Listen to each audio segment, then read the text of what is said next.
Y a esta hora vamos a poner la atención en algunos de los temas económicos que más nos llaman la atención. Manuel Llamas Fraga, director del Instituto Juan de Mariana, muy buenos días. ¿Qué tal, Eva? Muy buenos días, ¿cómo estás? Bueno, venimos de hablar, ¿no?, de ese escenario económico y esta mañana, mirando un poco más de cerca, queríamos poner la mirada, ¿no?, en cuál está siendo la realidad de la economía española en un momento en el que, bueno, Pedro Sánchez dice que va como un cohete, pero sin embargo, viendo ese índice de miseria del que acaba de publicar el Instituto Juan de Mariana, la radiografía es muy dispar, la realidad no parece responder a un cohete.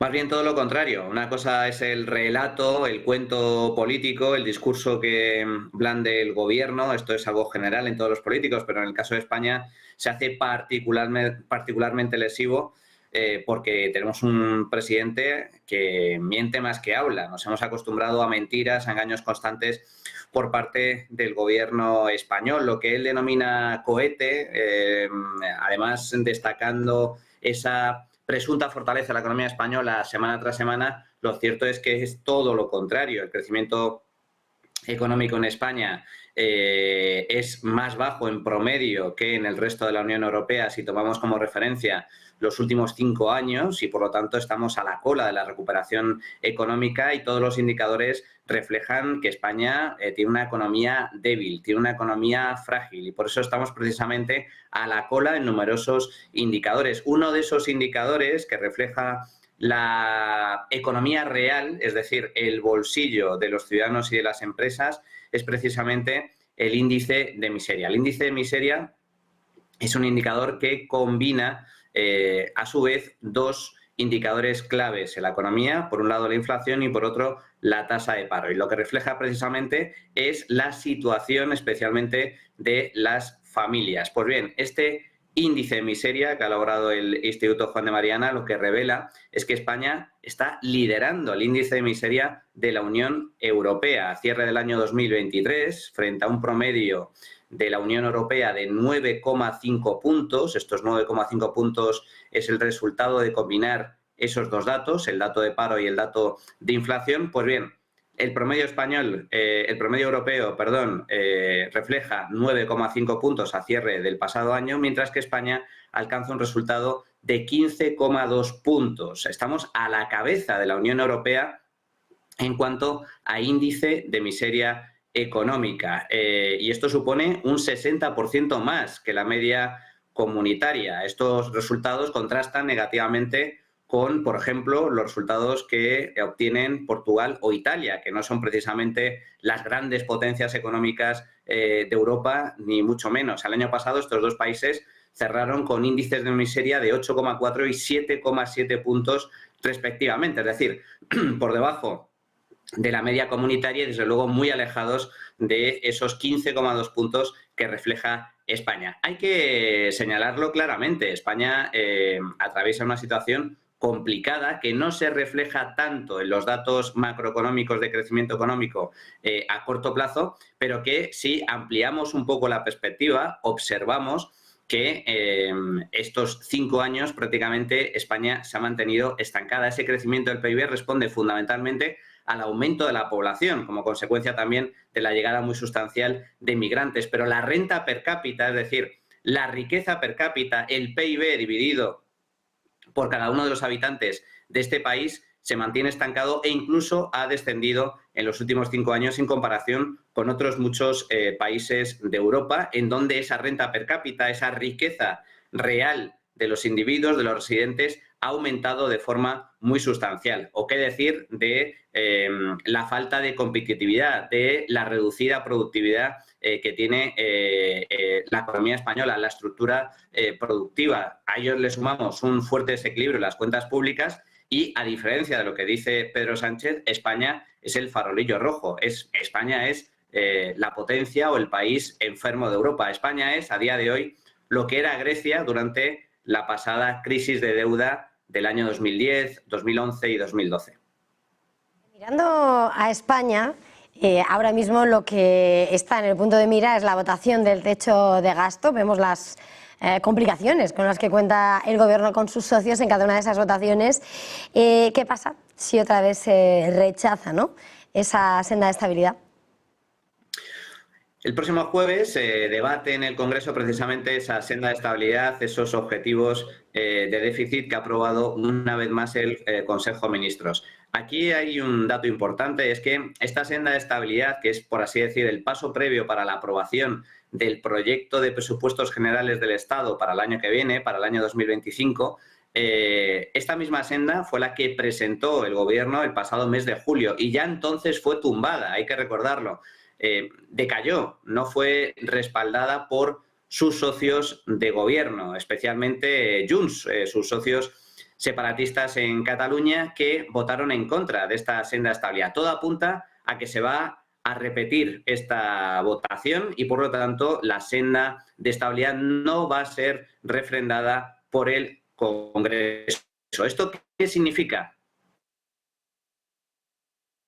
Significa dos puntos. Por un lado, que muy posiblemente, en caso de que finalmente no salga adelante esta senda de estabilidad, se van a prorrogar los presupuestos generales del Estado. Es decir, el PSOE no contará con el apoyo de Junts para aprobar los presupuestos. Los presupuestos los tiene que presentar en el mes de octubre, se tienen que aprobar antes de fin de año para que entren en vigor el próximo 1 de enero. Hay que recordar que ya estamos en prórroga presupuestaria.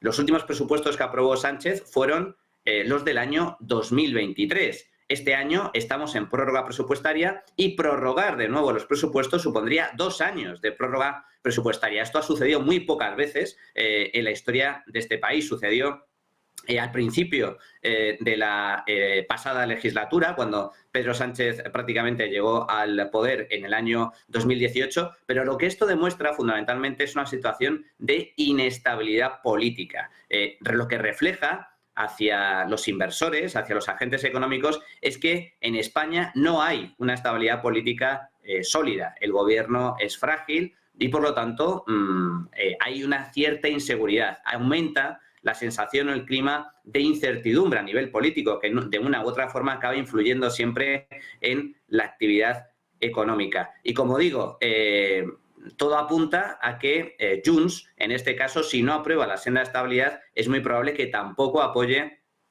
el proyecto de presupuestos generales del Estado, que hay que recordarlo, es el proyecto de ley más importante que tiene un gobierno en sus manos, porque del presupuesto depende, en última instancia, la política fiscal, la política económica y la política de gasto público del Ejecutivo. Es cierto que en una situación de prórroga presupuestaria el Gobierno sigue teniendo gran margen de maniobra, porque el gasto corriente de los presupuestos permanece exactamente igual. Es decir, el Gobierno va a poder subir el sueldo a los funcionarios, va a poder subir las pensiones, va a poder subir incluso las prestaciones públicas, como por ejemplo la prestación de desempleo, incluso puede poner en marcha medidas que ya han sido anunciadas o aprobadas vía Real Decreto por cuestiones de emergencia, como sucedió en su día con la crisis energética. Pero al mismo tiempo también es cierto que tiene ciertos límites, cuenta con ciertos límites, sobre todo en materia de inversiones. No puede anunciar ni poner en marcha nuevos proyectos. Aquellas partidas que terminen su ejecución este año no podrán ser prorrogadas. Por ejemplo, se termina la construcción de una carretera, pues ahí se termina esa partida. No se puede repetir o prorrogar esa partida para el ejercicio siguiente. Y sobre todo, muy especialmente en materia fiscal. Los gobiernos suelen aprovechar los presupuestos generales del Estado para introducir novedades en materia fiscal, en materia impositiva. El gobierno no va a poder hacer eso en caso de que se prorroguen los presupuestos. Podrá modificar los impuestos que ya están vigentes siempre y cuando cuente con el respaldo del Congreso y del Senado, pero en ningún caso podrá aprobar ningún impuesto nuevo, puesto que requeriría la aprobación de un nuevo proyecto legislativo. En cuanto a otros asuntos que están en el punto de mira, sin lugar a dudas, está lo que es el debate sobre el mercado de la vivienda, sobre todo a partir también de propuestas que lanza Sumar desde el Instituto Juan de Mariana. ¿Cómo lo veis? A ver, yo creo que España tiene varios problemas. A nivel económico yo creo que está claro que es una economía débil, con graves problemas estructurales desde el punto de vista de la productividad, de la competitividad. Comentábamos antes la situación de las familias, ese índice de miseria. Los españoles llegan justos a fin de mes. tienen poca capacidad de ahorro, han perdido poder adquisitivo, se están empobreciendo, nos estamos empobreciendo de forma constante pero gradual en el tiempo, especialmente en comparación con otros países. A nivel presupuestario tenemos graves desequilibrios, un alto déficit público, una elevada deuda pública, una presión fiscal absolutamente confiscatoria. Hay que recordar que España es el país que más ha subido los impuestos en los últimos 5 años, pero a eso se le suman otros problemas de carácter social y también económico. Tenemos en el caso de la vivienda, yo creo que es una de las principales preocupaciones de los españoles. El mercado de la vivienda está roto, el mercado de la vivienda está absolutamente destrozado. ¿Por qué? Pues por culpa del gobierno, por culpa de estos políticos. El socialismo, los socialistas llevan 6 años gobernando en este país y el mercado de la vivienda está atravesando sus peores momentos. No deja de subir el precio, especialmente el alquiler, que se encuentra en máximos históricos, y el acceso al alquiler cada vez es más complicado para un creciente número de personas. ¿Por qué? Esto no es culpa de los propietarios, ni culpa de los especuladores, ni culpa de los fondos de inversión, ni de la banca privada, ni de los promotores. Es culpa de los políticos, insisto, de los mismos que están prometiendo a los españoles que van a resolver el problema de la vivienda cuando son ellos los que han generado, los que han creado este problema. ¿De dónde surge el problema? Pues fundamentalmente del estallido de la pandemia. En el año 2020 el gobierno aprobó muchísimas medidas vía Real Decreto, aprovechándose del estado de alarma, por cierto, declarado inconstitucional posteriormente, en donde aprobaron todo tipo de medidas también de carácter económico. Una de esas medidas consistió precisamente en intervenir de forma férrea, de forma inédita, el mercado del alquiler. Congelaron los alquileres, prohibieron los desahucios no solo de ocupas, sino que también de inquilinos morosos que dejaban de pagar. Y todo eso se acabó reflejando en una ley, la famosa Ley de Vivienda, que el gobierno nos vendió como la gran solución a todos los problemas de la vivienda. Se aprobó en mayo del año 2023.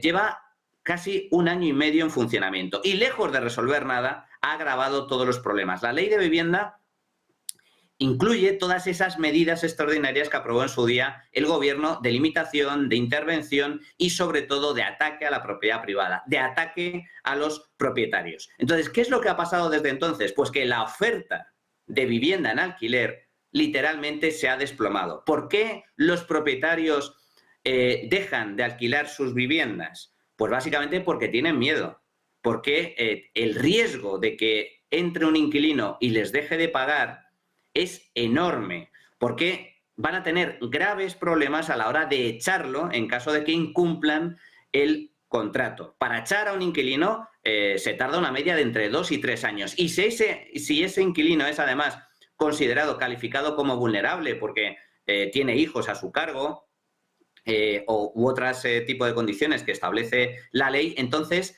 el proceso de desahucio se demora todavía más. Ante ese riesgo, lo que están haciendo los propietarios con toda la lógica del mundo es básicamente oponen sus alquileres en alquiler de temporada o alquiler turístico directamente, cierran la casa o ponen esa segunda vivienda en venta. Como consecuencia, la demanda de alquiler sigue subiendo mientras que la oferta ha caído de forma sustancial. El resultado es la ley básica de la oferta y la demanda. El resultado es precios más altos y un menor acceso para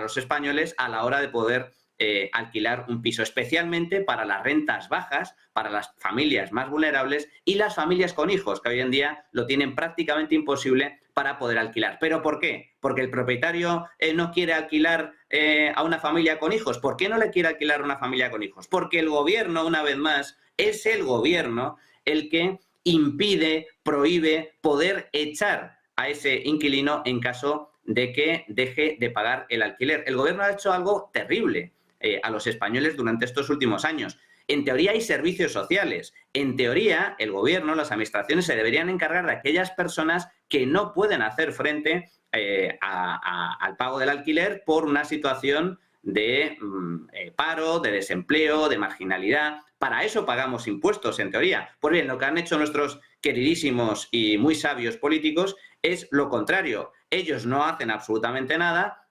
Servicios Sociales no se encarga de este problema y le dejan el marrón a los propietarios, imposibilitándoles recuperar su propiedad en caso de que los inquilinos dejen de pagar. Inquilinos que en muchos casos sí pueden pagar, porque incluso están trabajando, incluso tienen rentas más que suficiente para poder pagar. El problema no es ese, el problema es que se ha creado un incentivo tremendamente perverso por el cual caraduras, sinvergüenzas, delincuentes, criminales están dejando de pagar alquiler porque, al fin y al cabo, es un dinero que se ahorran porque el gobierno les defiende a ellos, defiende a los morosos, defiende a los ocupas y no le van a echar de esa vivienda. Esa es la razón por la cual el mercado del alquiler está absolutamente destrozado. Y en lugar de resolver estos problemas que han creado los propios políticos, lo que proponen, especialmente desde la extrema izquierda, desde Sumar, desde Podemos, incluso desde el Partido Socialista, es agravar aún más la situación. En lugar de resolver estas cuestiones para aumentar la oferta, pretenden reducir la demanda. ¿Y cómo pretenden reducir la demanda? Pues básicamente evitando que los extranjeros compren viviendas, poniendo en marcha nuevas medidas de limitación al precio del alquiler que en ningún caso van a resolver el problema. Es decir, que lejos de resolver esta cuestión, la van a agravar todavía mucho más. Pues muchísimas gracias una vez más por este tiempo, Manuel Llamas Fraga, director del Instituto Juan de Mariana. Feliz jornada, feliz negocio. Muchas gracias, hasta luego.